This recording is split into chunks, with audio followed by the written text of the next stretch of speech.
Hi ဖူးပွင့်ရတနာကြိုဆိုပါရှင်မမေအခုဒီပေါ့နော်ဗီဒီယိုဖိုင်ထဲမှာပြသွားတဲ့ပန်းခိုင်လေးတွေအားလုံးကတခိုင်ကို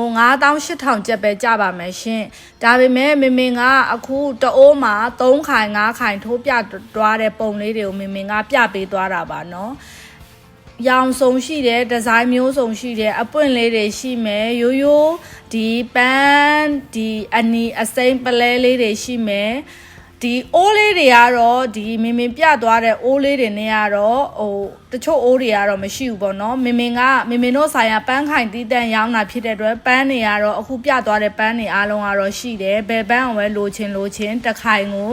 98,000ကျပ်ပါရှင်6ခိုင်ဝယ်လို့ရှိရင်ပို့ခ free နဲ့ Royal အမြန်ချောရောက်တဲ့ဘယ်မြို့မဆိုမင်းကအိမ်အရောက်ပို့ပေးပါတယ်နော်မင်းတို့ကတော့အခုဒါလေးရှင်းလင်းလေးတွေ့ရအောင်လို့တခါတည်းအိုးလေးနဲ့ထိုးပြထားတာပါဒါကတော့ customer စိတ်ကြိုက်ပေါ့နော်တအိုးမှာတခိုင်မဲထိုးချင်တယ်ဆိုလဲရတယ်2ခိုင်မဲထိုးချင်တယ်ဆိုလဲရ3ခိုင်မဲထိုးချင်တယ်ဆိုလဲရရဲ့မင်းထိုးပြထားတဲ့နမူနာအိုးလေးတွေနဲ့တခါတည်းရိုက်ပြီးတော့ပြပေးတာနော်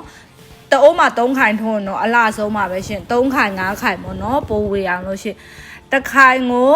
98,000 3ခိုင်ကို3,940,000ကျပ်ပါရှင်3ခိုင်ယူရင် daily ခါတော့4,000ကျပ်ပါမယ်6ခိုင်ယူတော့ daily free နဲ့အိမ်တိုင်းအရောက်ရရမြန်6ရောက်တဲ့ဘယ်မျိုးမစိုးမင်းတို့ပို့ပေးပါရှင်ကျေးဇူးအများကြီးတင်ပါတယ်နော်ဆိုင်မှာလာရွေးဝယ်ပြီးတော့ဝယ်ချင်တယ်ဆိုရင်လည်းရပါတယ်နော်ဖုန်းဆက်လိုက်ပါရှင်ကျေးဇူးပါ